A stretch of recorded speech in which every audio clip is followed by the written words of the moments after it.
Vanessa's words hit me like a slap across the face as she stood in the kitchen of my son's house, her immaculate wedding dress hanging behind her. "The best gift you could give us, Mr. Montgomery, would be to disappear from our family forever." She flashed that fake smile I'd grown to despise with all my soul. Carlos just nodded, not even meeting my eyes. If you're watching this, subscribe to the channel and leave a comment telling me where you're watching from. But first, let me give you the context of how I got to this point. I need your likes and comments to know you're with me on this story that's going to leave your jaw on the floor. How did I get here?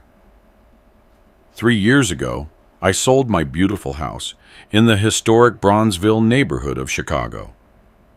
It was a house full of memories that my late wife, Lillian, and I restored with so much love over 30 years.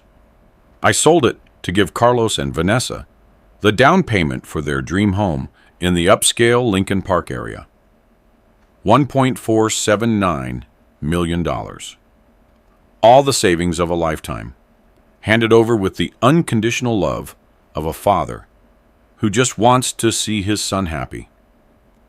They promised me I would always have a place there, that I would always be part of their family, that I would never want for anything. Now, on the eve of the lavish wedding I was financing, Vanessa had decided I was disposable, a nuisance, a bother. "You heard that, didn't you, Dad?" Carlos finally said, his voice cold and unfamiliar. "This is supposed to be our special weekend. Your negativity is ruining everything." My negativity? I'd spent the entire morning arranging the garden flowers, the afternoon helping with last-minute prep, and the evening listening to Vanessa complain about everything from the weather to the catering menu. The only negative thing I did was suggest that maybe we didn't need ice sculptures shaped like swans that cost $3,500 each. "Where exactly should I go?" I asked, my voice strangely level. Vanessa shrugged, examining her perfectly manicured nails, a costly manicure I had paid for last week. "I don't know, Mr. Montgomery. A hotel? Your brother's place in Detroit." "Honestly, I don't care where you go, as long as you're not here tomorrow. This is still my son's house, too," I reminded her, trying to stay calm. "Actually," Carlos nervously cleared his throat, "it's more Vanessa's house now. She's been handling the finances and improvements. You just gave us some money once. Some money once. $1.479 million. Reduced to some money." I stood there in the kitchen, where I had cooked countless family dinners, looking at the granite countertops I helped pick out, the custom cabinets my money made possible, the imported refrigerator we installed together. These people had taken everything I gave them and convinced themselves they deserved it, that it was their right. It was at that moment that something inside me didn't break, but shifted, like a gear clicking into a different position. Like when you decide enough is enough. "You're right," I said softly. "I should leave." Vanessa looked surprised. She was probably expecting tears, begging. The typical drama she could later describe to her friends as Old Man Montgomery being difficult again. That clueless, old fossil who doesn't get how things work now. "I'll pack my things and be out in an hour." Carlos actually looked relieved, as if a weight had been lifted. "It's for the best, Dad. We'll talk after the honeymoon, when things calm down, when everything gets back to normal." Talk after the honeymoon, as if this were just a temporary fight over table arrangements, as if nothing had happened. I went upstairs to the guest room that had been my home for the last 6 months. Not my room. I was never allowed to call it that. It was always the guest room, because guests eventually leave. That was the idea all along. As I folded my clothes and packed them into a suitcase, I could hear them downstairs, already planning how to reorganize the space. Their voices carried clearly up the stairs. Vanessa wanted to convert it into a yoga studio. Carlos thought it would be a good home office. Neither of them considered that maybe, just maybe, they should feel some guilt about kicking out the man who made their perfect life possible. I stopped in front of Lillian's photo on the nightstand. 43 years of marriage, and she never, not once, made me feel unwelcome in my own home. My Lillian, with her confident smile, her hands always busy, her laugh that filled the entire house. "Don't worry, my love," I whispered to her image. "I'm not going down without a fight, I promise you." But first, I had to make some calls. I sat in my car outside their house. Don't forget that. Outside the house my money bought. I pulled out my phone and dialed the emergency number for my attorney. Eleanor Ruiz had been handling my affairs since Lillian's death, and she had warned me about this exact scenario. "Mr. Montgomery, protect your investment. Don't rely only on their word," she told me 2 years ago. "Mr. Montgomery, it's Saturday night.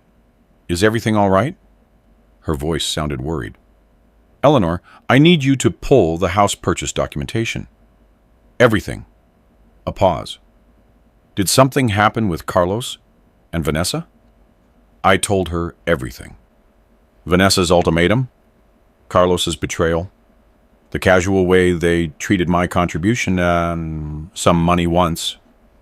Eleanor listened without interruption, though I could hear her furiously typing on her computer. "Mr. Montgomery, I've been worried about this for months. The way they've been treating your investment as a gift instead of what it really was." "What do you mean, what it really was?" Another, longer pause this time. "You don't remember signing those additional documents? The ones I insisted you sign after you expressed concerns about Vanessa's spending habits? When you told me she spent like money grew on trees." My heart started to beat faster. "Eleanor, please tell me you protected me somehow?" "Oh, Mr. Montgomery, the $1.479 million wasn't a gift. Legally, it was a loan with your name on the deed as a co-owner. Vanessa never signed the acknowledgement forms I sent. In the eyes of American law, you own 35% of that house." I almost dropped the phone. The world seemed to stop for a moment. "Are you serious?" "Completely serious. Vanessa kept forgetting to sign the paperwork, and you were so focused on keeping the family peace that you never pushed it. But the mortgage with the bank has you listed as a co-owner. The public deed registered with the county recorder shows your stake. It is all completely legal and binding under U.S. law." Through the kitchen window, I could see Vanessa showing her wedding dress to someone on a video call, probably her mother in Atlanta. She was laughing, gesticulating animatedly, completely oblivious to the conversation that was about to change her life. "Eleanor, hypothetically, what would happen if I wanted to sell my share of the house?" "Well, as a co-owner, you would have every right to force a sale. The other owners would have the right of first refusal, of course. They could buy your share at the current market value. And if they couldn't afford your share, then the house goes on the market, and the proceeds are split according to the ownership percentages recorded on the deed."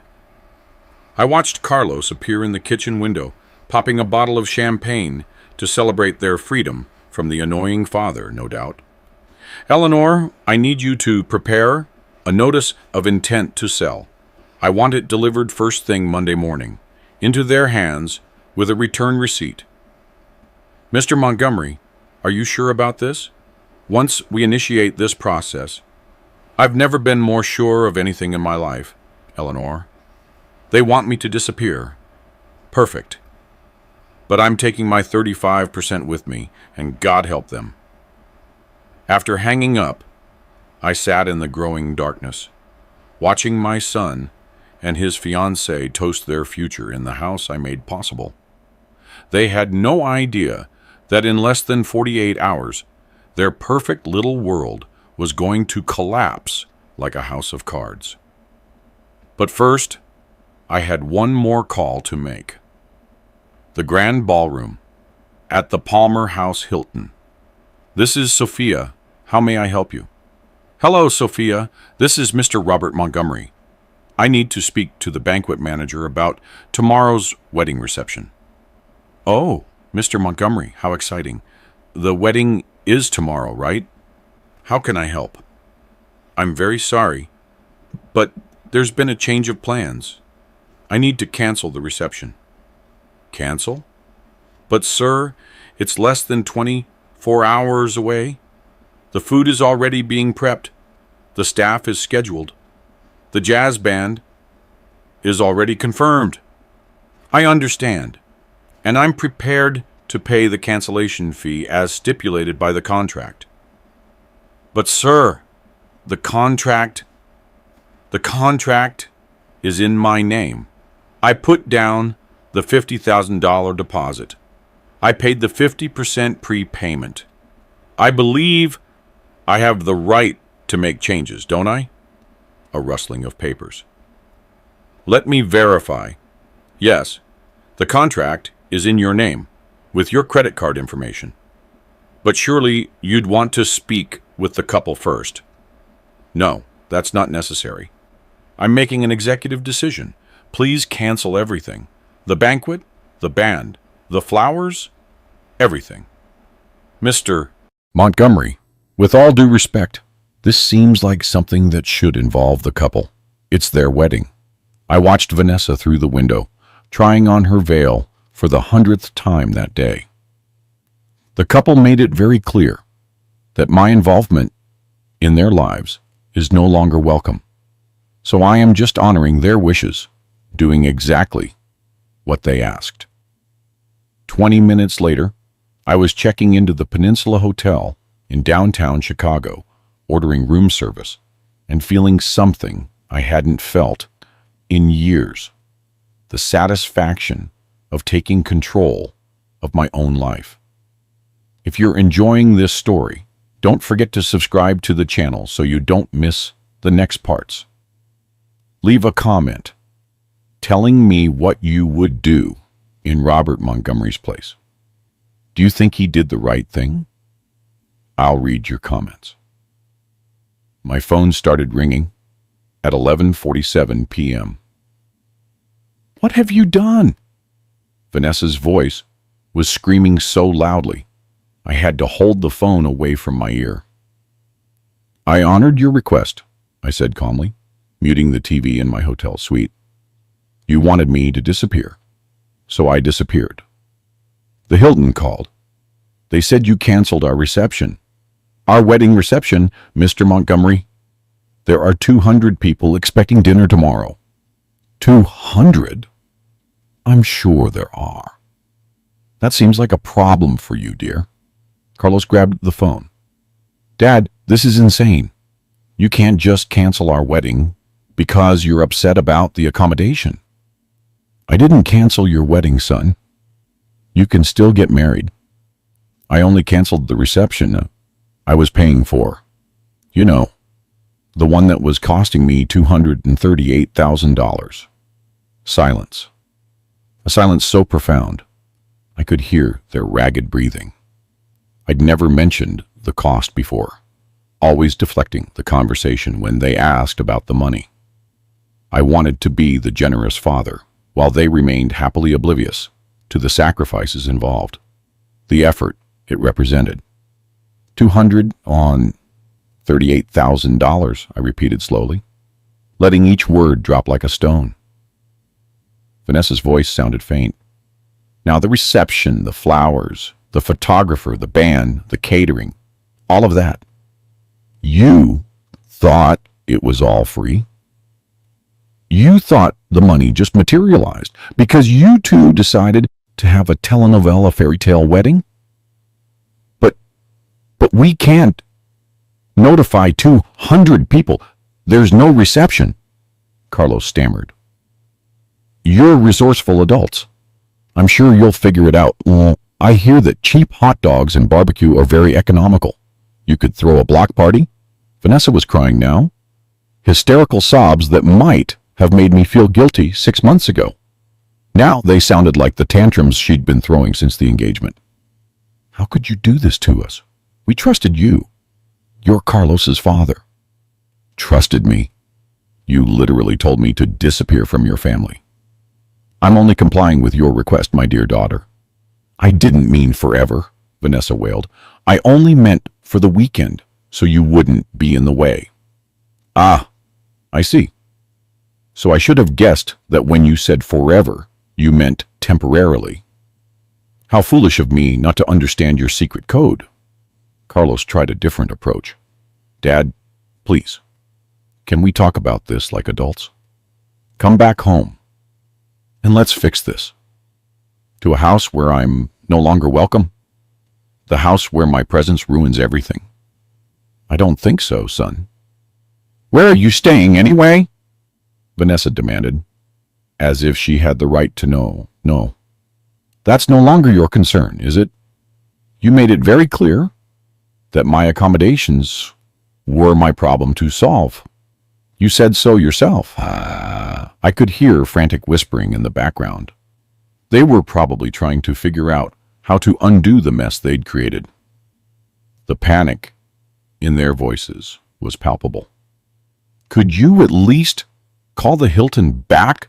Carlos pleaded. Maybe if you explain it was a misunderstanding. It was not a misunderstanding. It was a very clear business decision made by the person paying for everything, the contract holder. But what about our guests? Vanessa's family who came all the way from Atlanta? The bridal party?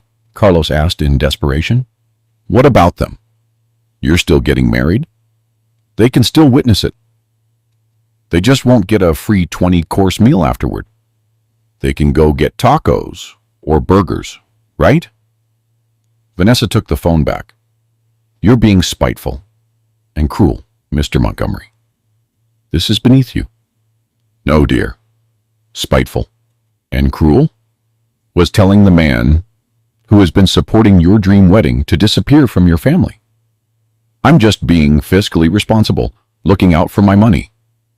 This is going to ruin everything. Everyone will think we're broke. It will be humiliating.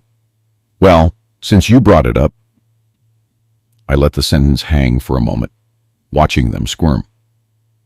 Since you brought it up, without my financial support, you probably will be broke very quickly. That is another topic we need to discuss. What do you mean? Carlos's voice was tight with dread. I mean, have you reviewed your household budget lately? Do you know what your monthly expenses are compared to your income? Because I've been supplementing your lifestyle in ways you probably didn't even notice. The grocery money I give Vanessa when we go to Whole Foods together. The utility bills I pay online because you're a little tight this month. The car repairs, the insurance, the little emergencies that always pop up, all of that. Those were gifts, Vanessa said faintly. Were they?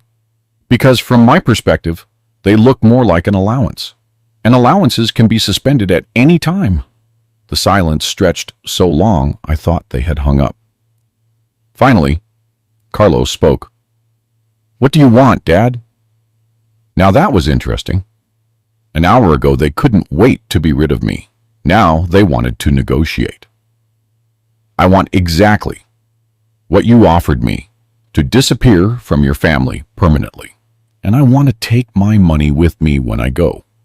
Every last dollar I invested. On Sunday morning, my phone had 42 missed calls and 53 text messages. I ignored them all as I enjoyed a room service breakfast and read the newspaper like a civilized person. Southern grits, black coffee, a bagel, the simple things I had forgotten to enjoy. The wedding was scheduled for noon. At 9 o'clock, someone knocked on my hotel room door. Through the peephole, I saw Carlos, in his wrinkled dress shirt, looking like he hadn't slept all night, deep circles under his eyes, messy hair, crooked tie. "Dad, please, we need to talk." I opened the door, but didn't invite him in. "Shouldn't you be getting ready for your big day?" "That's what I need to talk to you about." His eyes were red, desperate. "Vanessa is having a breakdown. She locked herself in the bathroom and won't come out. Her mom is threatening to go back to Atlanta on the next train. Everything is falling apart, Dad." "I'm sorry to hear that, son. I hope you sort it out." "Sort it out? Dad, you destroyed our wedding." "Our wedding?" "No, son. I withdrew my financial support for your wedding. There's a difference, a major difference." He pushed past me into the room, and I let him. Sometimes you have to let people hang themselves with their own words. Let them dig their own grave. This is crazy. All because of what? A misunderstanding about accommodation? "Sit down, Carlos." Something in my tone made him obey. I remained standing, looking down at my 42-year-old son, who was finally starting to understand that actions have consequences, that in life, everything comes with a price.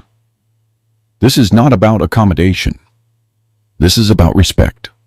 This is about gratitude. This is about treating the person who made your lifestyle possible like a human being instead of a nuisance, a walking ATM. "We've always treated you well, Dad." "Oh, really? When was the last time you asked about my life, my interests, my feelings? When was the last time you invited me somewhere because you wanted my company, not because you needed my help or my money?" He opened his mouth and closed it. I waited. The silence stretched uncomfortably. I could see him searching his memory and finding nothing. "When was the last time you called just to chat? When was the last time you remembered my birthday without Facebook reminding you? When was the last time you treated me like your father instead of your personal ATM?" "That's not fair, Dad." "It is fair, Carlos. In the last year, how much money did I give you and Vanessa? Tell me." "I don't know. A few thousand here and there for emergencies. Maybe $10,000. $62,900. Your face is white as a sheet, son. $62,900 in emergencies and small help. And that's besides the $1.479 million down payment on the house. That adds up to a total of $1,541,900, Carlos. More than most people earn in 3 years of hard work. We always intended to pay you back, Dad, seriously." "Really?" "Because Vanessa has been looking at a new car, a top-of-the-line BMW. You two have been looking at European vacation packages. Paris, Rome, Barcelona. Neither of you mentioned paying me back even once. You didn't even consider it." He leaned forward, his head in his hands. "What do you want from me, Dad? What do you want me to do? I want you to understand that I am not your personal ATM. I want you to understand that kindness and generosity are not infinite resources.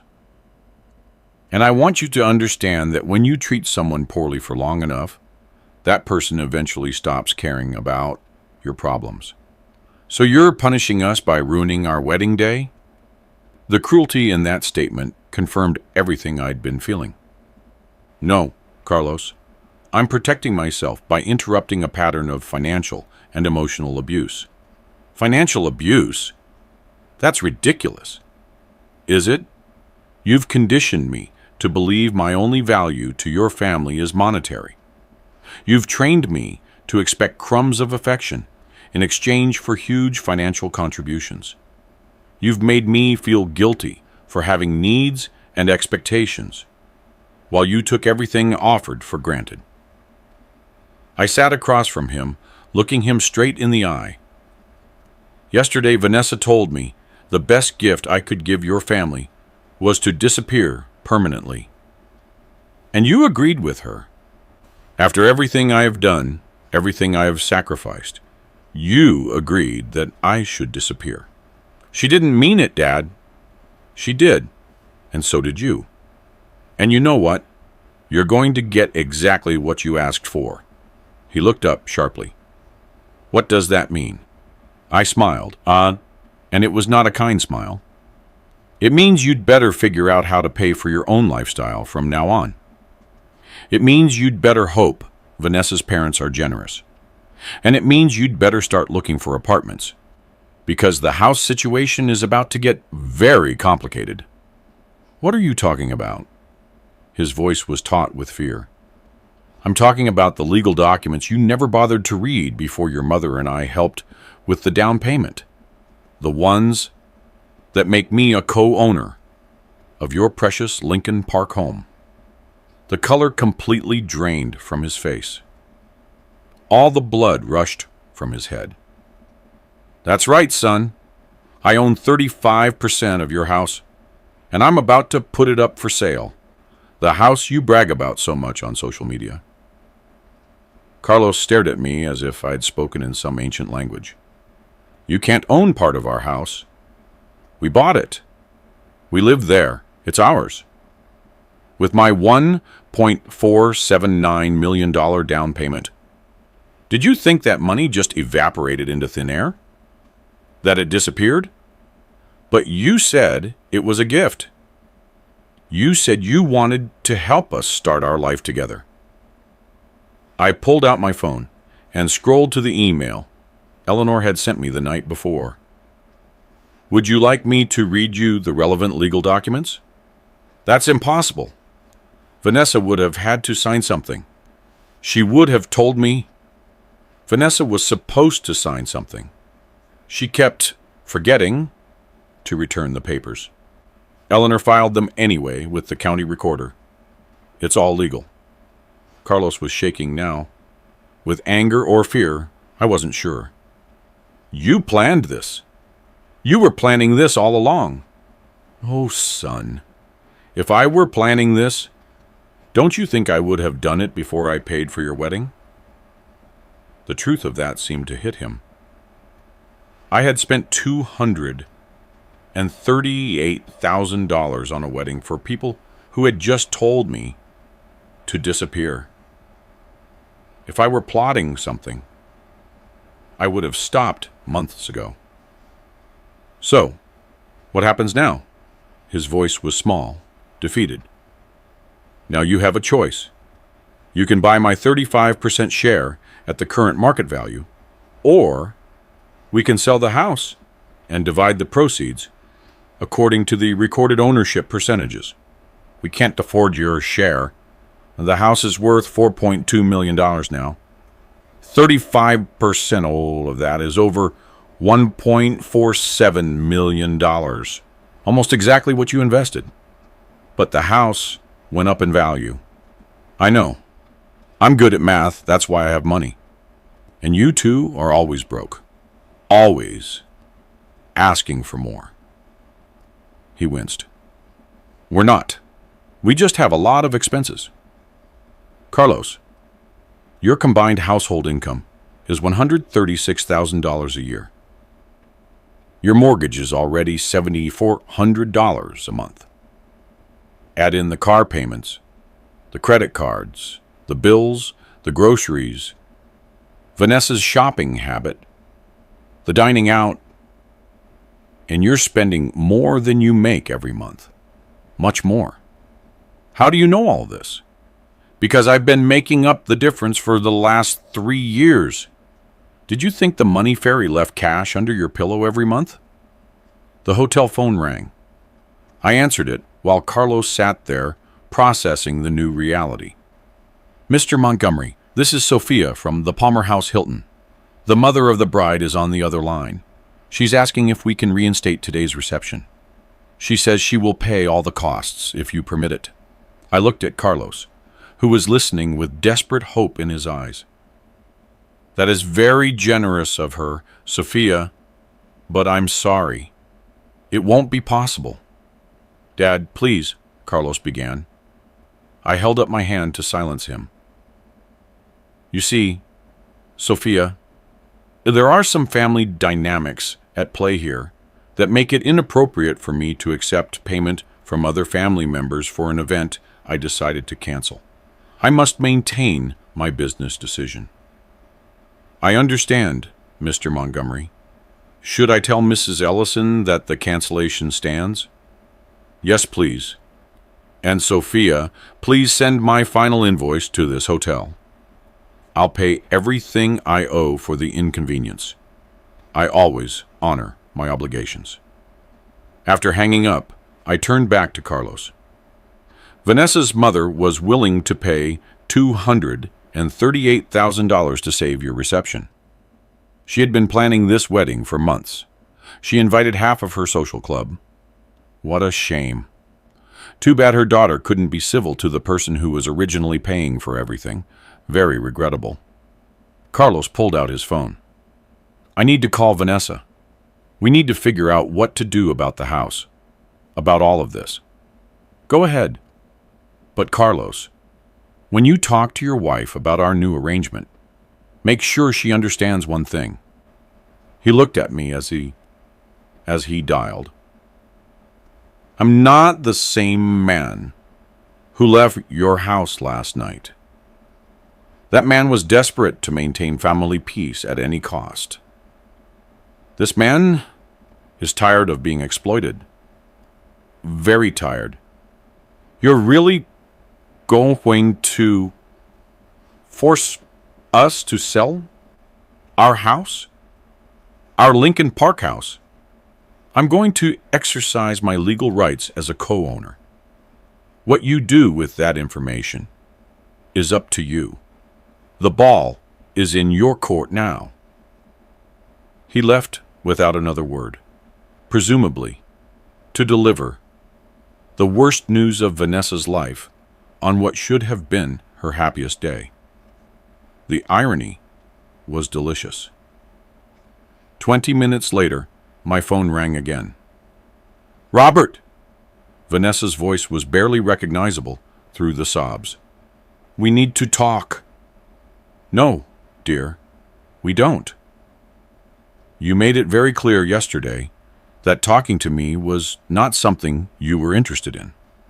That I was a nuisance. I was upset. I was stressed about the wedding. I didn't mean what I said. Of course you were upset. It must be exhausting pretending to tolerate someone you clearly despise. I don't despise you, Robert, please.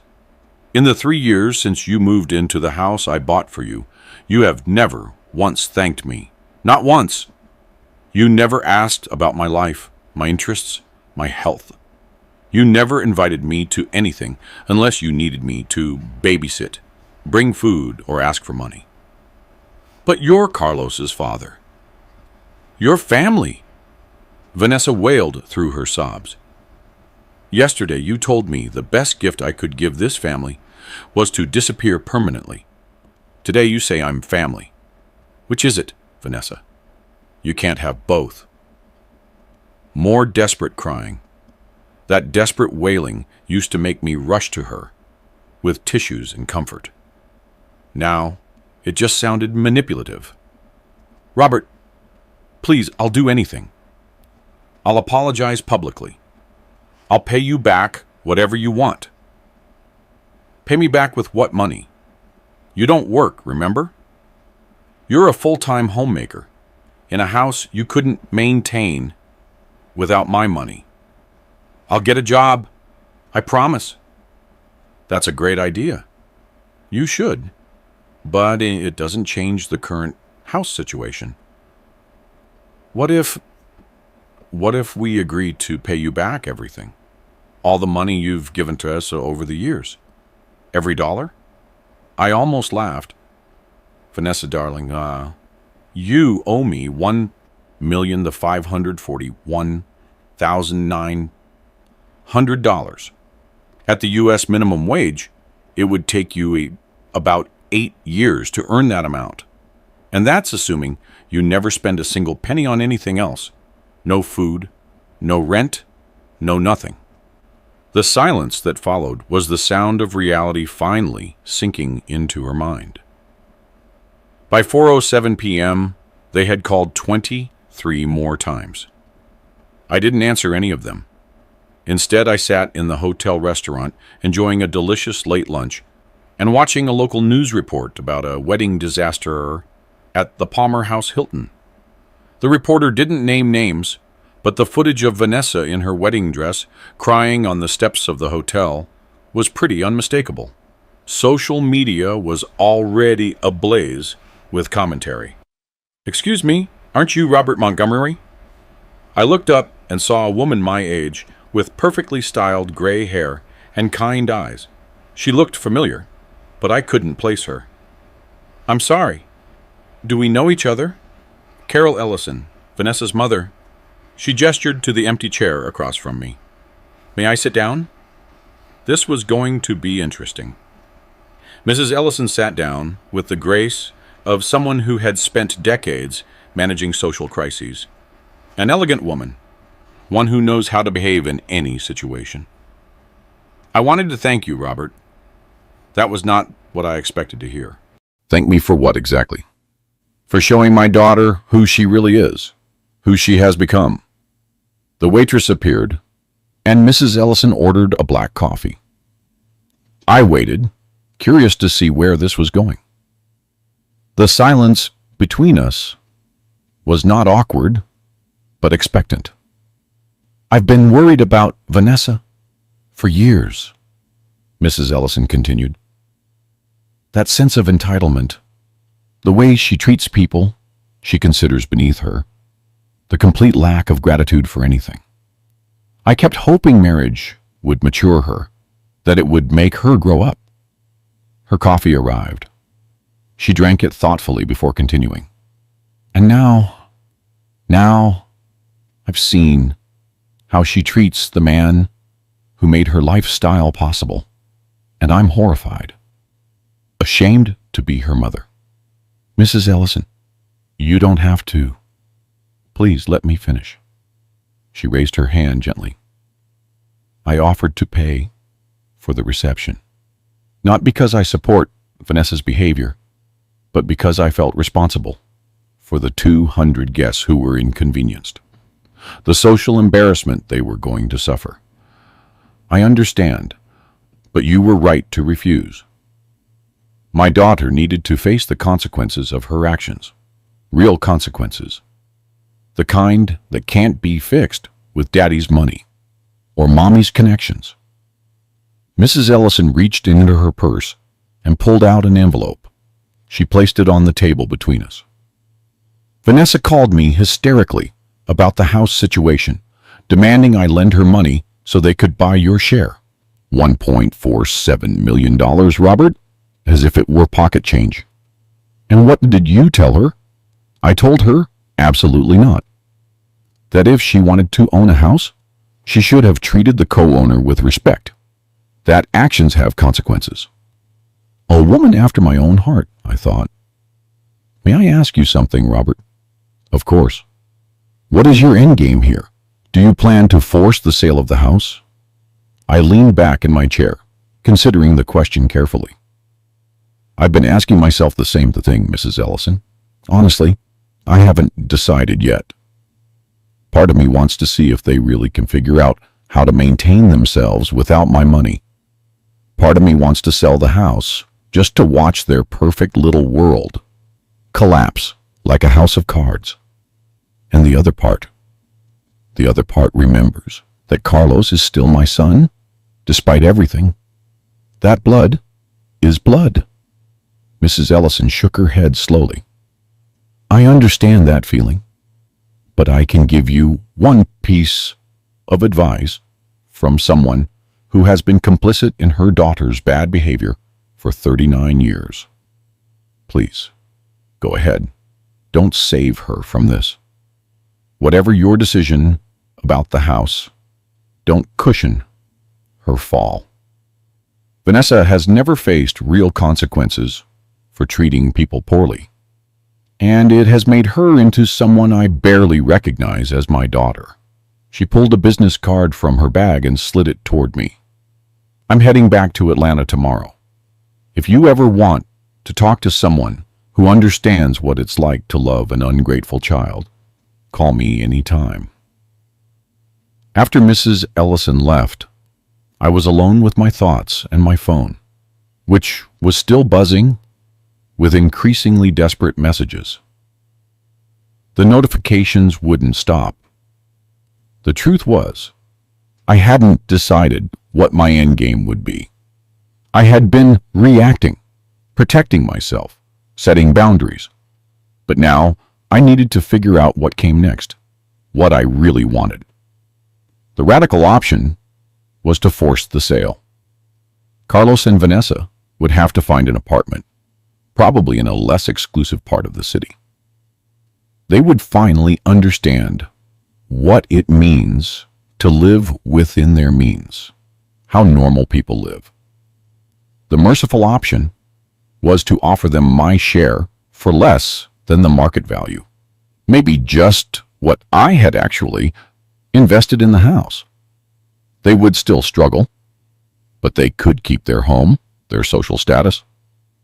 The vindictive option was to maintain my ownership stake indefinitely, collecting my share of the property taxes and any improvements while watching them squirm month after month, watching them suffer slowly. As I sat there, weighing my options, my phone rang again. This time, it wasn't Carlos or Vanessa. Mr. Montgomery, this is Detective Ramirez from the Chicago Police Department's Elder Abuse Unit. I'm calling about a report we received regarding financial exploitation of a senior adult. My blood ran cold. Excuse me, what?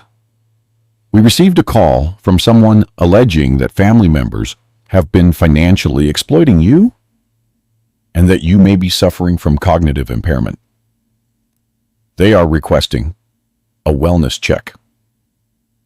Those manipulators. Those damned manipulators. Detective Ramirez, I can assure you that I am in full possession of my mental faculties. In fact, I'm thinking more clearly than I have in my entire life. I'm glad to hear that, sir. But we have to follow up on these reports. It's a protocol. Would you be available to meet with me tomorrow morning? I looked around the hotel restaurant at the normal people living their normal lives and felt a wave of pure fury at my son and daughter-in-law's latest manipulation. Absolutely, Detective. In fact, I have quite a bit I'd like to talk to you about regarding financial exploitation, just not the kind my family reported. After scheduling the meeting, I leaned back in my chair and smiled. If Carlos and Vanessa wanted to play hardball, I was more than ready to step up to the plate. It was time to show them what a real power play looked like. Detective Ramirez was younger than I expected, maybe around 45, with intelligent eyes and the kind of patient demeanor that probably served him well in family disputes. We met at the police headquarters on Monday morning, and I brought my entire financial folder. Mr. Montgomery, I want to start by saying that the person who called us seemed genuinely concerned about your welfare. I'm sure she did. My daughter-in-law is very good at seeming concerned when it suits her. She's an excellent actress. I spread my bank statements across his Vishkek. Detective, over the last 3 years, I have given my son and his wife $1,540,1,900 Would you like to see the documentation? His eyebrows raised as he examined the papers. Check after check, transfers, credit card payments made in their names. A pattern of financial dependence that looked exactly like what it was. Systemic exploitation. This is substantial, he said carefully. It is. And yesterday, when I finally set some boundaries about how they treat me, they decided that I must be mentally incompetent. That I'm crazy? I pulled out my phone and played the audio Vanessa had left at 10 a.m. Robert, this behavior is insane. Normal people don't destroy their families' lives over hurt feelings. We're worried about you. Maybe you need to see someone. Get professional help. Carlos thinks you might be having some kind of nervous breakdown. You need a psychiatrist. Detective Ramirez listened, taking meticulous notes. Has there been any history of cognitive issues, Mr. Montgomery? None. I manage my own finances. I own my own home. I drive my car. I travel alone. The only thing that has changed is that I stopped allowing them to take advantage of me. That's all. I showed him the house documents Eleanor had sent me. My attorney can verify that I am the legal co-owner of their property. Everything I am doing is within my rights as an investor, protecting my assets. And the wedding cancellation? I was paying for a reception for people who told me to disappear from their family permanently. So I honored their request. Nothing more, nothing less. We talked for another 30 minutes. Detective Ramirez was thorough but fair. And by the end, he seemed satisfied that I was mentally competent and financially astute. A man making rational decisions. Mr. Montgomery, I'm going to close this case as unfounded, but I want to give you information about resources for elder financial abuse, just in case. Actually, Detective, I think I have the situation well under control now, very much under control. As I left the precinct, my phone rang, Carlos again. Dad, the police called. They said they aren't going to proceed with the wellness check. That's because I'm not the one being financially abused in this relationship, son. What is that supposed to mean? It means that you and Vanessa have been systematically draining my resources for years while giving me nothing but disrespect in return. The detective was very interested in my documentation. Very interested. A long pause. I could hear him breathing heavily. You're threatening us. I'm informing you that your manipulation tactics no longer work. You no longer hold power over me. Dad, please, can we just sit down and talk about this like adults? Like family?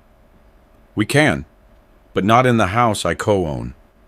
And not until Vanessa apologizes for her behavior. A real apology, not an acted one. She is sorry. She's been crying for 2 days. She's sorry the audio she left me at 3 a.m. suggested she thinks I'm mentally ill, not that she's remorseful. Another pause. The weight of the silence was palpable. Where do you want to meet? At Eleanor Ruiz's office tomorrow at 2 p.m. Bring Vanessa and a realistic proposal for how you are going to handle the house situation. A serious proposal. A proposal? Carlos, I own 35% of an asset worth $4.2 million. That is my retirement security. My future. Either you buy Me out, or we sell. Those are your options, no more. After hanging up, I realized something had shifted in our dynamic. For the first time in years, they needed something from me more than I needed something from them, and that feeling was liberating. Eleanor's office felt like neutral territory, all dark wood and leather-bound books. Carlos and Vanessa arrived 20 minutes late, looking like they had argued in the car. Vanessa's makeup was smudged, her eyes swollen and red. She had clearly been crying for days, and part of me felt a pang of sympathy. The other part remembered her words. The best gift would be for you to disappear from our family, Robert. Robert, Vanessa began immediately, I owe you a huge apology. I was stressed and overwhelmed, and I said things I didn't mean. Horrible things. Thank you. That's a start. A good first step. She looked surprised, as if she expected me to forgive her immediately, and for everything to return to normal. Eleanor spread the house documents across the conference table. Let's review the facts. Robert provided $1.479 million for the down payment. The mortgage lists him as a co-owner. The deed shows his 35% share. Everything is legally recorded.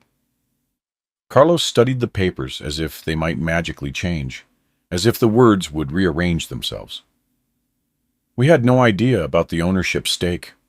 No one explained it to us. You would have known if Vanessa had signed the acknowledgement forms, Eleanor replied dryly. I sent them 3 times. Certified mail.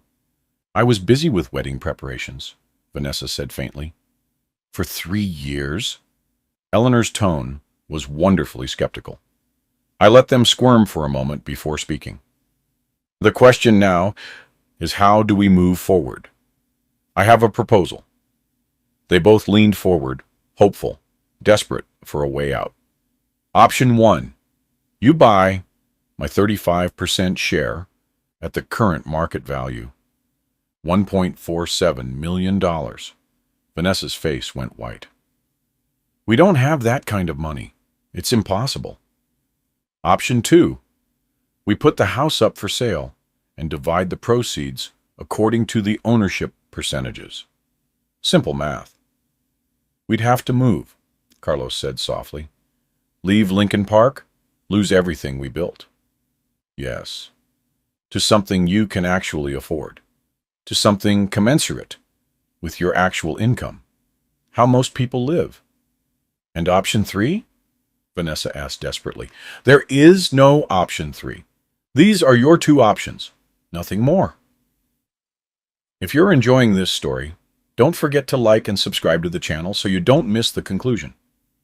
Do you think Robert Montgomery is being too harsh? Or do you think Carlos and Vanessa deserve this? Leave it in the comments. Your opinion matters greatly to me. Eleanor grabbed a calculator. If you sold the house today, after broker commissions and closing costs, you'd likely net around $3.885 million. Robert's share would be approximately $1,359,700. You would have $2,525,300 to find a new residence. That's not enough for anything decent in Lincoln Park, Vanessa protested. It's enough for a nice condo or a smaller house in another neighborhood, I countered. You know, the kind of place people with your actual income should be living in, how the majority of people live. Carlos ran his hands through his hair in desperation. Dad, is there any way we can do a payment plan? Maybe pay you monthly until we've bought your share? Like a mortgage with you? I was waiting for that question. I saw it coming a mile away. At what interest rate? And with what collateral? You have already demonstrated that you don't honor financial agreements. Why should I trust you now? That's not fair, Dad. It is fair. You owe me $62,900 in emergency loans you never intended to repay. You didn't even consider it. Why should I trust you with another $1.47 million? Vanessa started crying again. That dramatic wailing that probably worked on Carlos, but not on me anymore. This is going to destroy our lives. Everything we've built. No, Vanessa. This is going to force you to live within your means for the first time in your adult life. To live like normal people do with your income. But what about our credit? Our reputation in Lincoln Park? Carlos asked. I almost laughed. The audacity of that question. Your credit, son? Your credit is already terrible. You've been late on every bill for months. I know, because I've been bailing you out every month like a fool. Eleanor cleared her throat professionally. I must advise that Robert has every legal right to force a sale. He is being more than generous by offering these options. Much more generous than he needs to be. How long do we have to decide? Carlos asked, his voice trembling. 30 days, I said. That should give you time to explore your financing options, to see what you can do. As we prepared to leave, Vanessa grabbed my arm in desperation. Robert, please, I know I hurt you, but we're family. Doesn't that count for something? Isn't that worth anything? I looked at her hand on my arm, then at her face.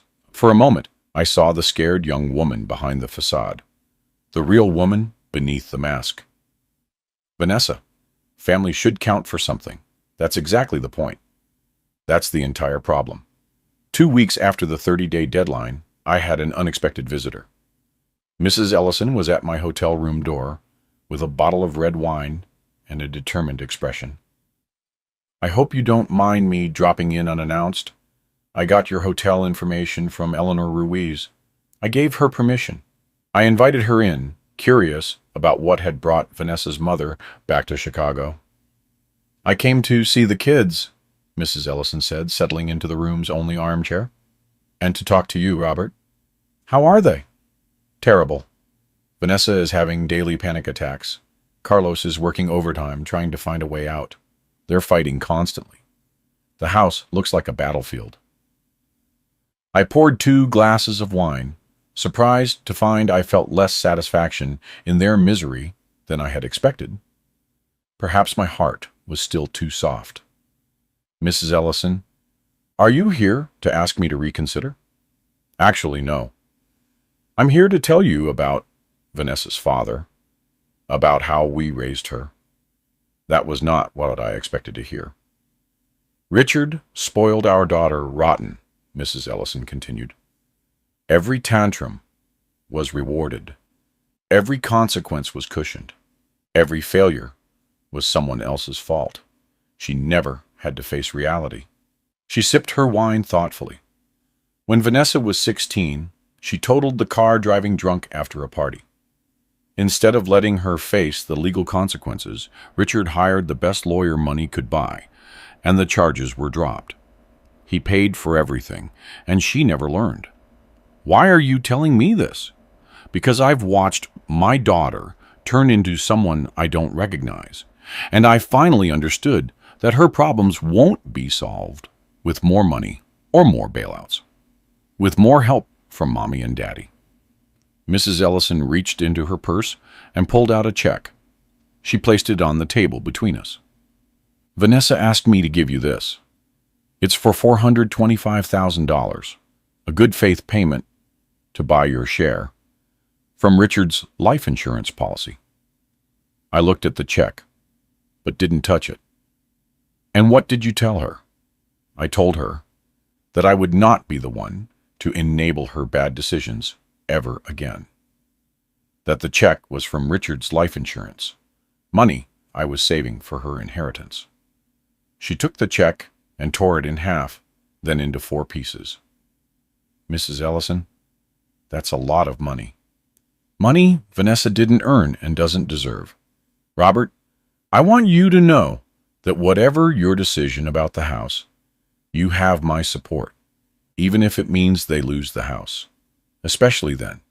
Especially then. Perhaps having to start over will teach Vanessa what work and gratitude truly mean. What it means to earn things. After Mrs. Ellison left, I was alone with my thoughts.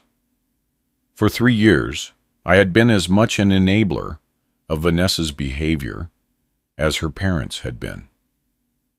Every time I wrote a check to cover their shortfall, I was teaching them that there would always be someone there to catch them when they fell, a cushion underneath.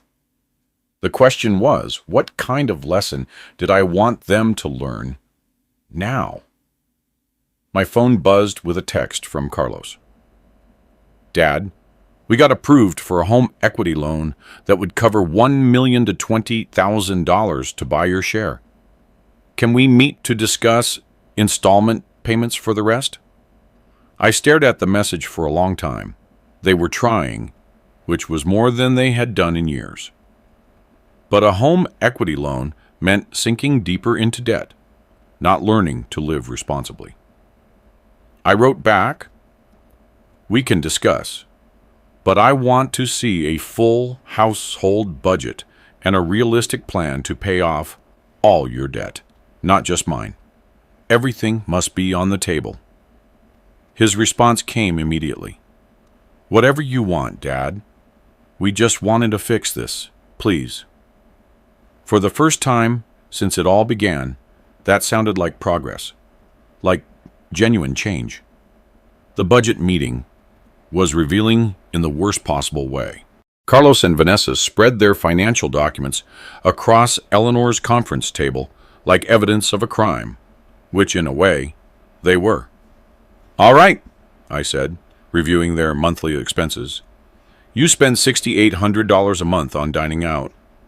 $6,800? We both work long hours, Vanessa said defensively. Sometimes we're too tired to cook. You don't work, Vanessa. You're a homemaker, remember? She flushed, but I continued. Carlos works long hours. You spend all day at home and don't cook. I kept moving down the list, feeling my blood pressure rise with every line. $5,100 a month in Vanessa's clothing budget. $5,100 on clothes you wear once and then sell online for a fraction of the price. I need to look professional for social events, she protested. What social events? You don't have a job. You don't have business meetings. Vanessa's face was turning red with shame and anger, but I wasn't going to stop. $4,250 on premium cable TV, Netflix, HBO, Disney+, Amazon Prime, Apple TV, and 5 other streaming services you probably don't even use. $300 on Vanessa's gym membership at the pricey East Bank Club, which you use maybe twice a month. I dropped the papers on the table. $13,600 a month in minimum credit card payments for what appears to be shopping and travel debt, trips to Miami, Las Vegas, the Caribbean, all on credit. Carlos was tallying the numbers on his phone calculator, his face getting paler and paler. Dad, I know it looks bad. It looks like you're living a lifestyle that requires $20,400 a month when you bring home $13,600. That's a $6,800 deficit every single month. But with the loan, we could pay off the credit cards and reduce our monthly expenses significantly, Vanessa said hopefully. Vanessa, you would be taking out a loan against the house to pay off credit card debt. What happens when you rack up credit card debt again? What happens in 6 months when you're back where you started? We won't. We've learned our lesson. I promise. You haven't, because I don't see any significant changes in this budget. You're still dining out constantly. You're still maintaining expensive plans you barely use. You're still treating shopping as a hobby. Carlos leaned forward. What do you want to see, Dad? What will convince you that we're serious about change? Tell us what to do. Finally, the right question. The one I'd been waiting for. I want to see a budget that reflects your actual income. I want to see you cooking at home, canceling unnecessary subscriptions. And I want Vanessa to get a job. A real, full-time job. A job? Vanessa looked horrified. Yes, a job. You're 39 years old with a college degree in business administration. There is no reason why you can't contribute to the household income. No valid reason. But Carlos earns well. He has a good salary. Not well enough, apparently, since you've been supplementing with my money for 3 years without me fully knowing. Eleanor cleared her throat. Robert, what exactly are you proposing? I had thought about this for days, sleepless nights, turning it over in my head. Here is my offer. You can buy my share for $1,275,000 instead of the full market value of $1,470,000, almost a $200,000 discount. They both perked up visibly. But there are conditions, strict conditions, you must meet. What conditions? Carlos asked cautiously. First, Vanessa gets a job within 60 days and keeps it for at least 2 years. Full-time, salaried, with benefits. Second, you sell one of your cars and use the proceeds to pay down debt, the BMW or the Audi, you choose. Third, you stick to a realistic budget. No dining at restaurants more than twice a month.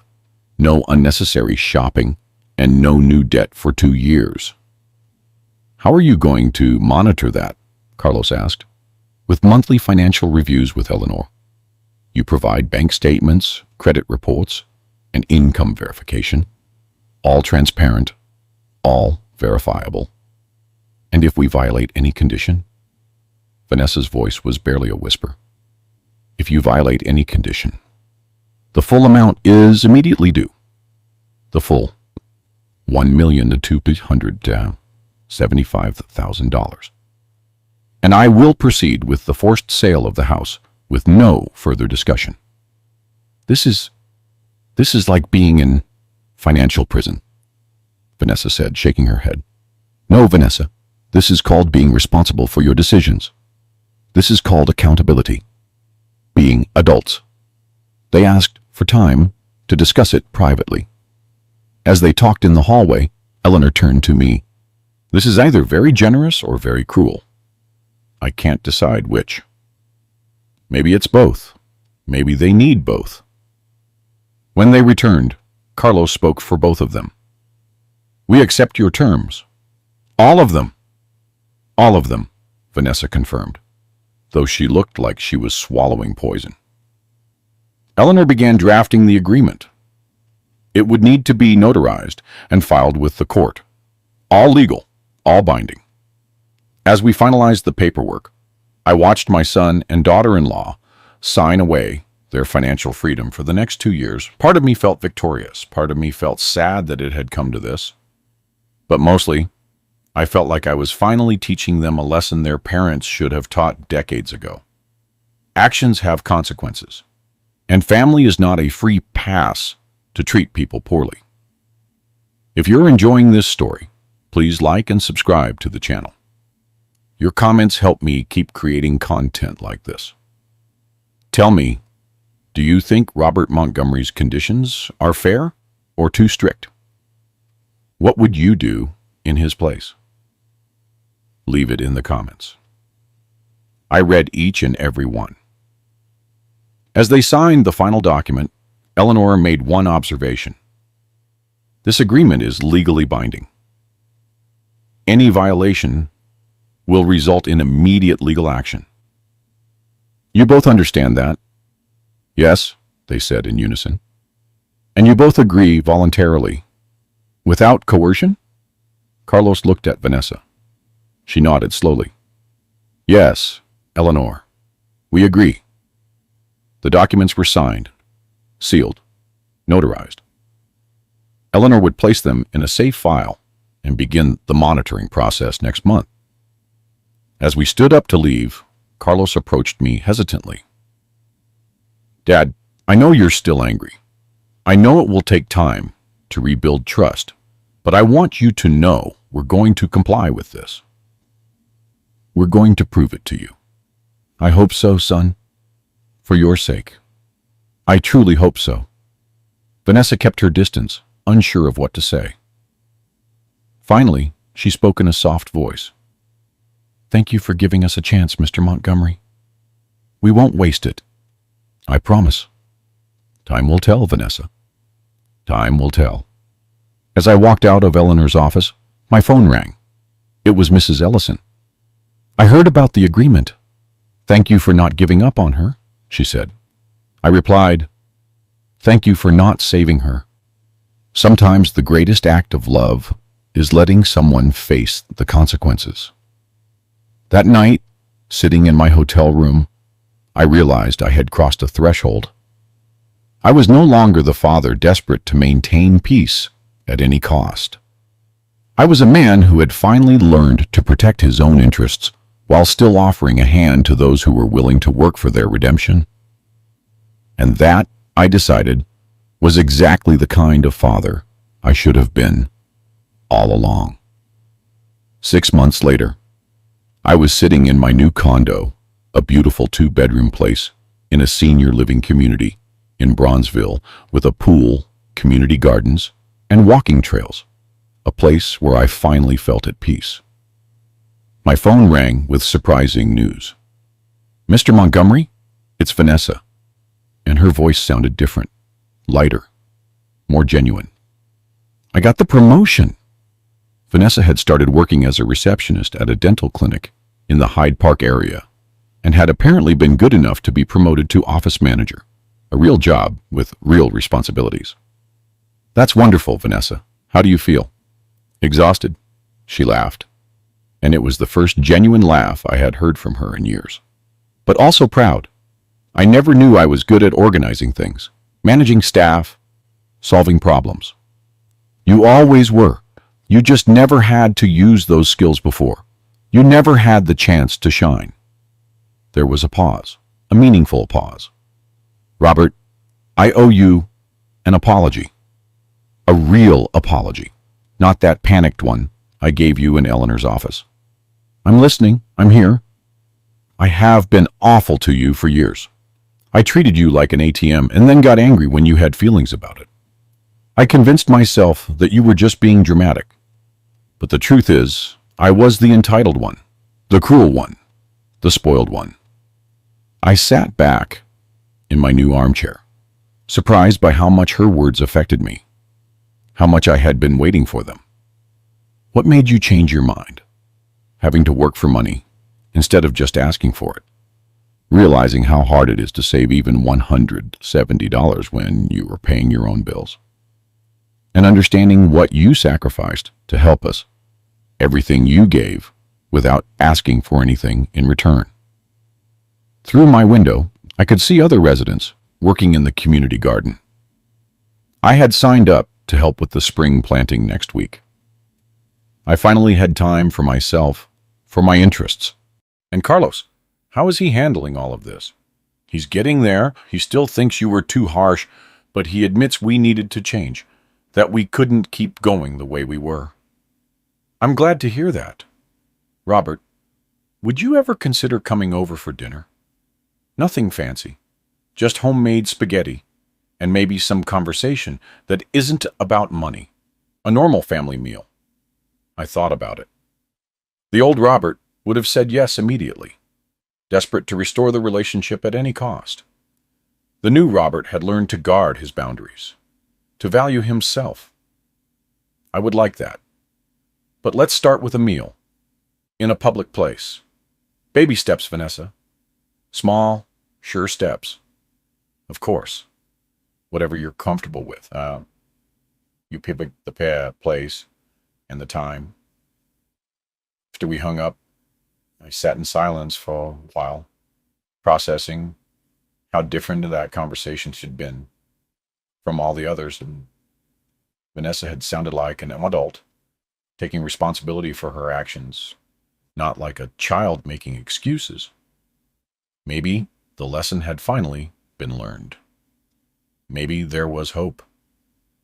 My phone buzzed with a message from Mrs. Ellison. I heard about Vanessa's promotion. Thank you for not giving up on her, for giving her this opportunity to grow. I replied, thank you for not saving her. Sometimes true love means letting people find their own path, even if it's painful. The first few monthly financial reviews with Eleanor were eye-opening. Carlos and Vanessa brought their bank statements, credit card reports, and receipts like nervous students handing in homework. Let's see, Eleanor said, adjusting her glasses. Restaurant expenses this month, $510. That's within the 2 times a month limit. Good. We bought a cookbook, Vanessa said shyly. I've been learning to make new things. Chicken and dumplings, gumbo, shrimp creole. Carlos says I cook better than some restaurants. That's wonderful, I said genuinely. Eleanor continued checking the numbers. Clothing, $340 this month. A drastic reduction from previous spending. How did you manage that? I stopped going to the expensive boutiques downtown. Vanessa admitted. Now I shop at outlet stores and clearance sales, and it turns out I don't need a new outfit every week. Who would have thought? Streaming services canceled. They kept only Netflix and Disney Plus for the nephews when they visit.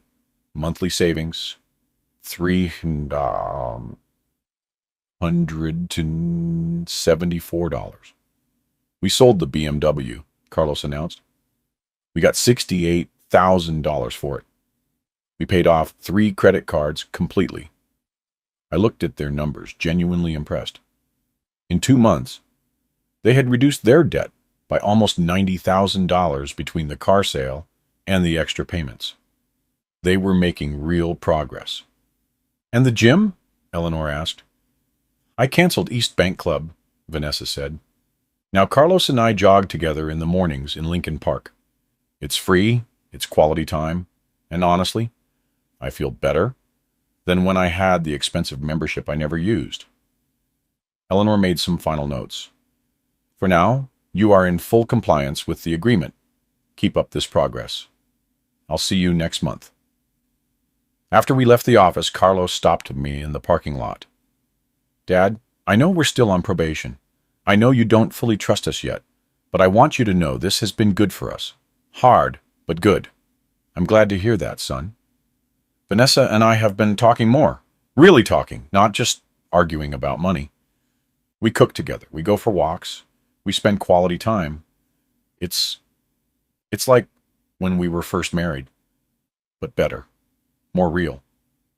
That's what happens when you stop chasing material things and start valuing what truly matters. I think I finally get it, Dad. What you were trying to teach us. I hugged him. It was the first time I had hugged him in months, and it felt good, like we were rebuilding something that had been broken.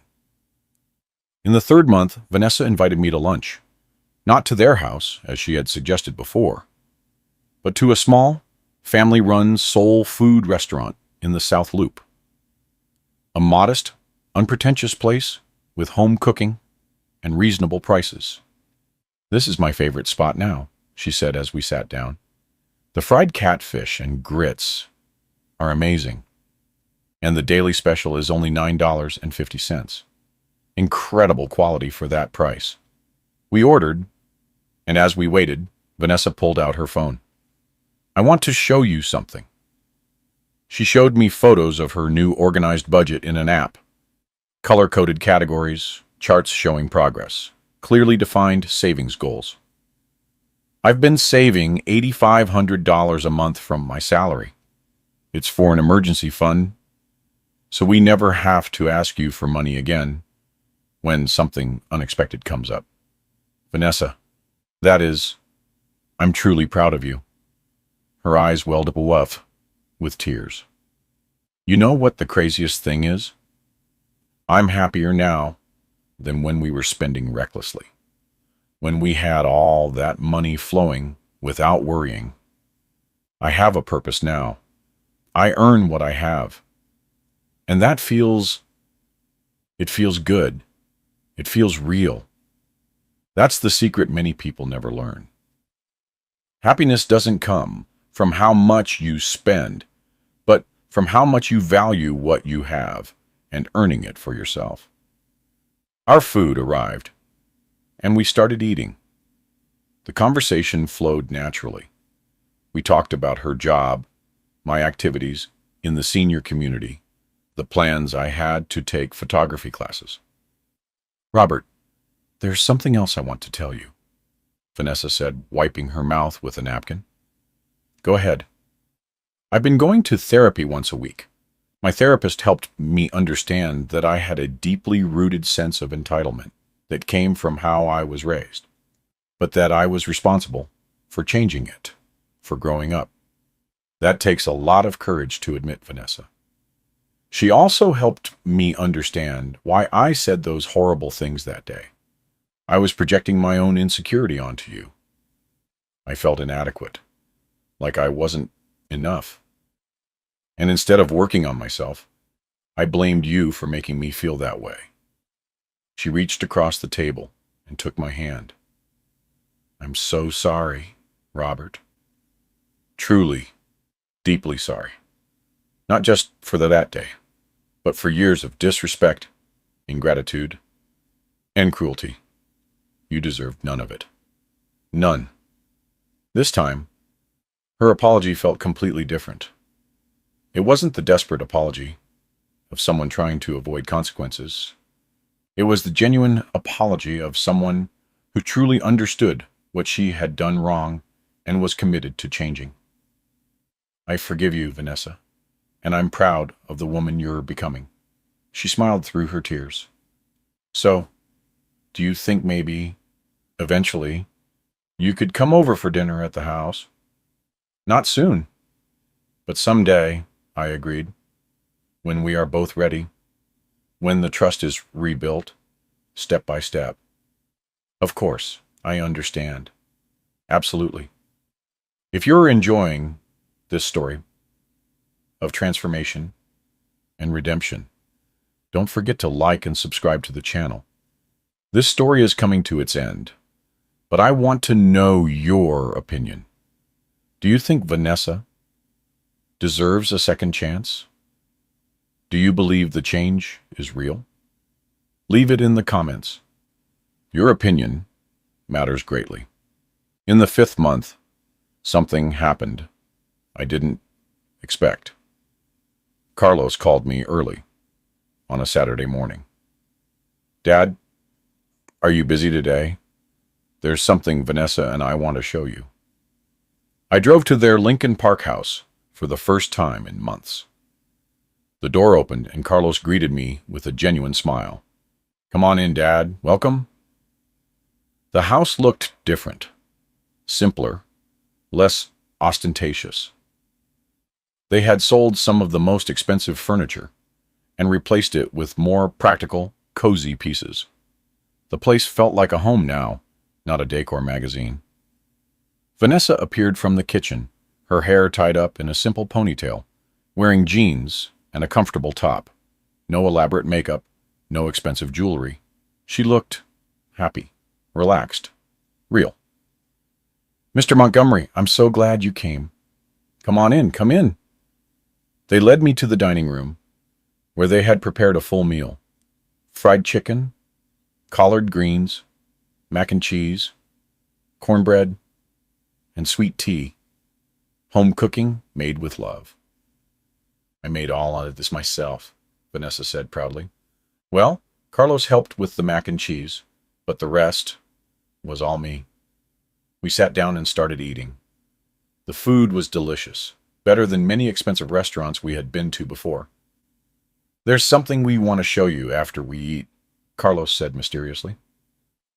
After the meal and a slice of sweet potato pie Vanessa had baked herself, they led me to the former guest room, my old room.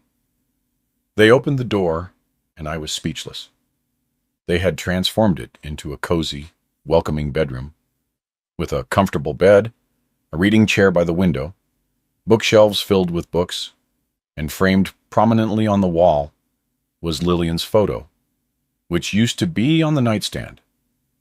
We know you have your own condo now, Carlos began, and we know you probably don't want to stay here regularly, but we wanted you to know that you always have a room here. You are always welcome, not as a guest, Vanessa added, as family, as Carlos's father, and as someone who is important to us, very important. I felt tears burning in my eyes. It's not the guest room, Carlos continued. It's your room, always decorated with you in mind, what you like. There are photography books we thought you'd like, Vanessa pointed out, and that chair is perfect for reading. We tested it. I sat in the armchair, overwhelmed with emotion. This gesture, this simple gesture, meant more than all the money I had ever given them. What do you think? Carlos asked nervously. I think, my voice cracked. I think you are finally understanding what truly matters, and I am very, very proud of you. Vanessa knelt beside the chair. Robert, I know it will take time before you fully trust us again, I know we caused a lot of hurt, but we want you to know that we are committed to this change, not just for the agreement, but because we finally understand that family is more important than money or possessions or keeping up appearances. And we wanted you to know, Carlos added, that even when the 2-year agreement ends, we are going to continue living this way because it's better, because it makes us happier, because it's the right thing to do. I stayed in that room for a while, just looking at Lillian's photo, feeling that she would be proud of how everything was turning out, proud that I had finally done the right thing, even when it was hard, even when it hurt. Sometimes the greatest act of love is not giving people what they want. It's giving them what they need, even if it hurts. And sometimes, just sometimes, that tough love is exactly what is needed to transform lives, to create real change, to build a stronger family. 1 year after that fateful day when Vanessa told me to disappear, I found myself sitting in the same restaurant at the Peninsula Hotel where I had made the decision to change my life. But this time, I wasn't alone.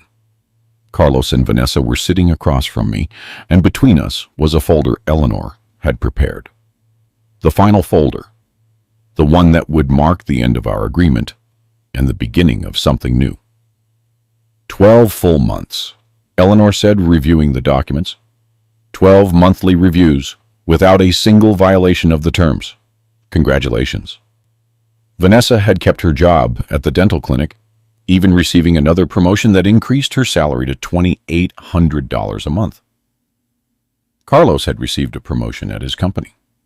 Together, they now earned $164,000 a year, and for the first time in their lives, they were spending less than they made. Credit card debt completely paid off, Eleanor continued. Emergency fund, $12,750 and growing. Retirement savings, newly started, but $4,250 already deposited. I looked at my son and daughter-in-law. They looked different, leaner from regular exercise, less stressed on their faces, with a light in their eyes I hadn't seen in years. They looked happy, genuinely happy. There's something else, Carlos said, pulling an envelope from his briefcase. We wanted to wait until today to give you this. I opened the envelope and found a check for $42,500. What is this?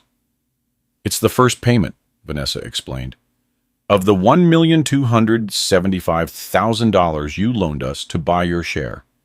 We want to start paying you back, not because the agreement requires it, but because it's the right thing to do, because it's our duty. We calculated that if we pay $42,500 every 3 months, we'll have it paid off completely in 7 years, Carlos added, with 4% annual interest, which is less than any bank would charge us. I looked at the check, then at them, feeling overwhelmed. You don't have to do this. The agreement doesn't require payments. We know, Vanessa said, but we want to. We want to show you that we've really changed, that we weren't just acting to meet the conditions. This change is real, Robert. It's permanent now. Eleanor smiled, a rare thing for her. If you accept this new payment agreement, I'll need to legally document it. But I must say, in my 20 years as an attorney, I have rarely seen such a complete transformation. You two should be proud. We wouldn't be here without Dad forcing us to face reality, Carlos said, without him saying no, without him setting boundaries.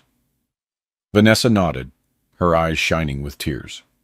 You were right about everything, Robert. We were selfish, irresponsible, ungrateful. We felt entitled to everything. And the worst part is, we didn't even see it. We were blind. But now you see, I said. And that's what matters. We signed the new documents, a voluntary, structured, yet flexible payment plan that would give them 7 years to pay me back with interest. Not because I needed the money, but because they needed the dignity of paying it off. They needed to close that circle. After Eleanor left, the three of us stayed in the restaurant, ordering coffee and dessert. "There's something else we want to ask you, Dad," Carlos began nervously. "Go ahead." "Next week is Vanessa's birthday. Nothing big, just a small dinner at home with her mom, who's coming from Atlanta, my sister, and a few close friends. We would love for you to be there. As family," Vanessa added, "as the guest of honor. And not just for the birthday. We want you to be part of our lives again. Sunday dinners, holidays, or just hanging out. Whatever makes you comfortable at your pace." "We don't need your money anymore, Dad," Carlos said. "We need your presence, your advice, your company. We need you, not your wallet." I felt a lump in my throat. This was what I had been waiting to hear for years. Not empty promises or manipulative words, but a genuine invitation to be part of their lives as a person, not as a bank. "I would love to come to your birthday, Vanessa. It would be an honor." She stood up and came to hug me, crying softly. "Thank you for not giving up on me, Mr. Montgomery. Thank you for teaching me what truly matters. Thank you for loving me enough to say no." Vanessa's birthday was a revelation. The house was full of people, but not the pretentious, superficial friends who used to frequent it. They were colleagues from her work, kind neighbors, real friends who appreciated them for who they were, not what they had. Mrs. Ellison greeted me with a warm hug. "Robert, thank you for coming, and thank you for saving my daughter. I know it sounds dramatic, but it's the truth. You saved her from herself." "She did the hard work, Mrs. Ellison. I just gave her a push in the right direction. A strong push," she smiled, "but necessary, very necessary." The dinner was simple but delicious. Vanessa had cooked almost everything herself, with Carlos's help.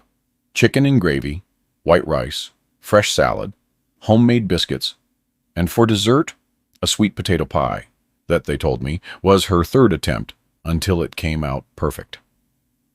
After dinner, as everyone was sitting in the living room chatting, Carlos asked for attention. "I want to make a toast." Well, first an apology, and then a toast. He cleared his throat, clearly nervous. "1 year ago, Vanessa and I treated my father in an unforgivable way. We used him, we disrespected him, and when he finally set boundaries, we called him crazy and tried to make him seem incompetent. It was the lowest moment of our lives, the most shameful." Vanessa stood up to stand next to him, taking his hand. "But that low moment was also our turning point," she continued. "Because Papa Robert loved us enough to tell us no, to force us to grow up, to teach us that money is not love, and that family is not a free pass to treat people poorly." Carlos raised his glass. "So we toast Papa Robert for being the father we needed, not the one we wanted, for loving us enough to be tough on us, and for giving us a second chance we didn't deserve, but that we are determined to honor every day."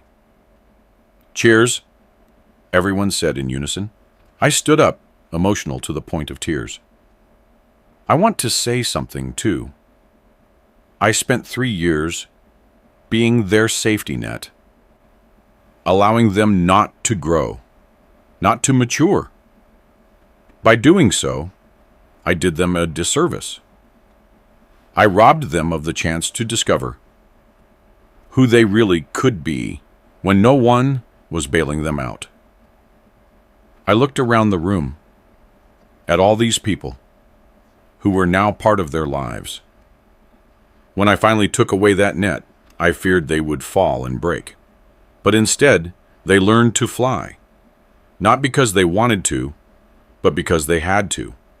And in doing so, they discovered they were stronger, more capable, more resilient than any of us imagined.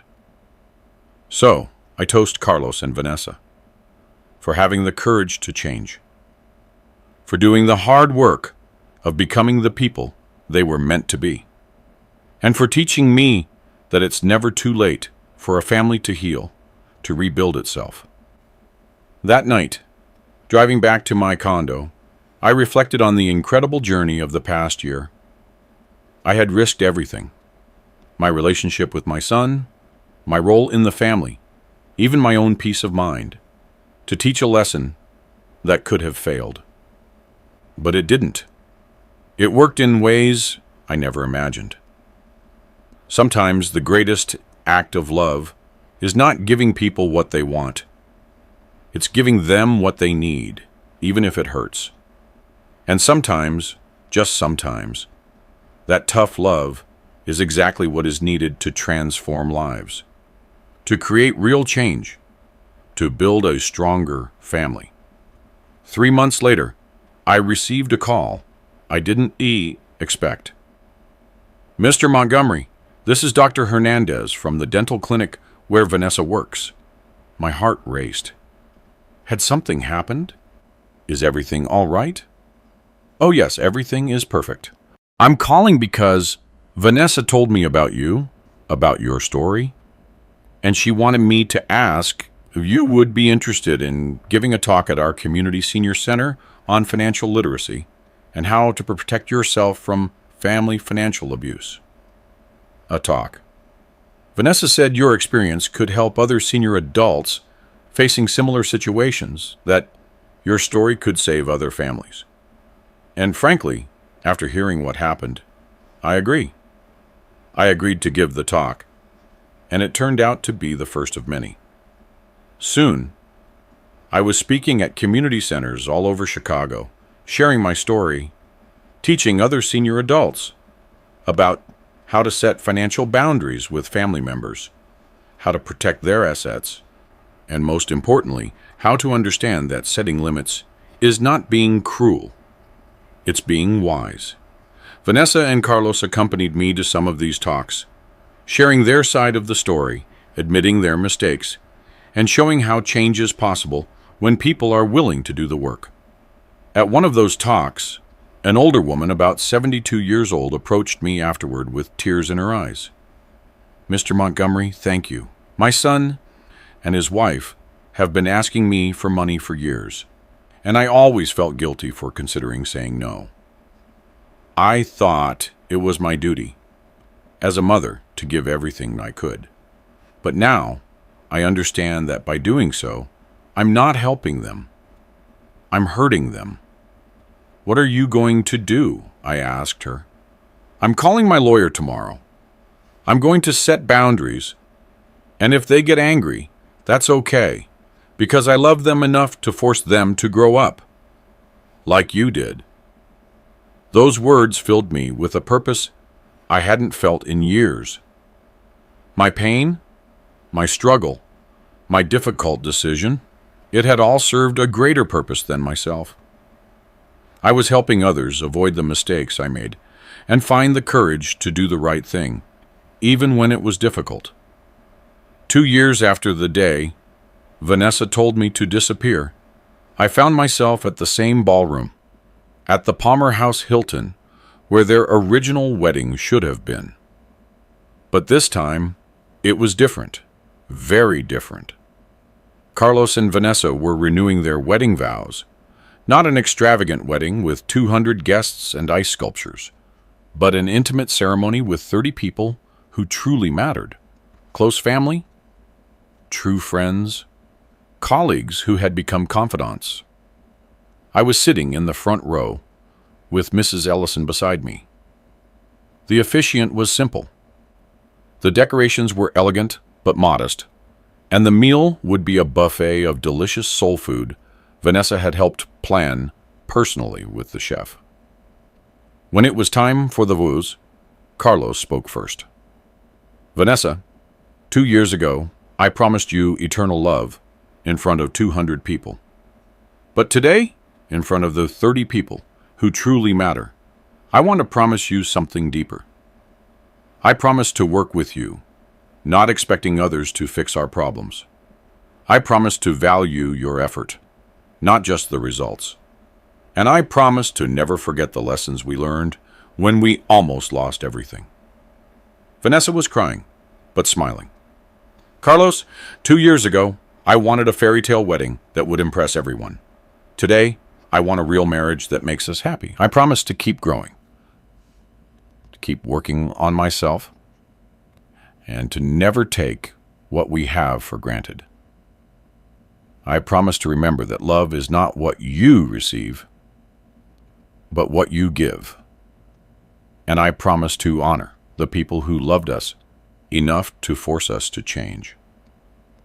After the ceremony, during the reception, Carlos asked me to say a few words. I stood up, looking around at all these familiar faces, and felt a deep peace. 2 years ago, I made the hardest decision of my life, saying no to my son, withdrawing my support, forcing consequences. And at the time, many called me cruel, vindictive, too harsh. I looked at Carlos and Vanessa. But today, seeing what they have become, I understand that sometimes the deepest love is not the one that gives everything, but the one that knows when to stop giving. The love that sets boundaries is not cold love, it's wise love, courageous love. Carlos and Vanessa taught me that it's never too late to change, that people can grow if they are given the right opportunity and motivation. And they taught me that the strongest families are not the ones that never have problems, but the ones that have the courage to face them, heal them, and emerge stronger on the other side. I raised my glass. I toast you, not for who you were, but for who you have become, and for the journey that brought us here, the difficult, painful, but absolutely necessary journey. Now, as I tell this story, almost 3 years have passed since that day. Carlos and Vanessa have finished paying off the first third of what they owe me, and are on track to finish completely in 4 more years. But honestly, the money doesn't matter that much anymore. What matters is that I have a real relationship with my son, that Vanessa has become the daughter-in-law I always hoped to have, that Mrs. Ellison and I have become good friends, chatting regularly about our children and life. What matters is that setting boundaries didn't destroy my family. It saved it. At 71, I finally understand something I should have learned decades ago. You can love someone and still tell them no. You can be generous without being an ATM, and you can be family without allowing abuse. If you're watching this and facing a similar situation, I want you to know this. Setting boundaries doesn't make you bad. It makes you wise. Saying no doesn't make you cruel. It makes you healthy. And forcing the people you love to face consequences is not revenge. It's love. The toughest kind of love, but it also the most transformative. Outside my window, the sun is setting over Bronzeville, where I'll walk with my senior group tomorrow. Afterward, I'll have lunch with a charming lady named Patricia, who I met at the book club. And on Sunday, I'll go to Carlos and Vanessa's for dinner, where we'll cook together, laugh together, and enjoy each other's company. Not because they need my money, but because they genuinely enjoy my company. And that is the most valuable thing money could never buy. The story of how my daughter-in-law told me to disappear could have ended in tragedy. Instead, it became the story of how temporarily disappearing gave all of us the space to find something much better, a real family built on respect, gratitude, and genuine love. And that, in the end, is the best story I could ever tell. Did you like my story? And which city sound are you listening from? Let's meet in the comments. If you liked the story, you can support me by sending a super thanks so I can keep bringing more stories like this. Thank you so much for your sweet support. I'm looking forward to your comments on the story. On the screen, you can see 2 new life stories that I highly recommend. There's so much more on my channel. Don't forget to subscribe. See you in the next life story. with love and respect.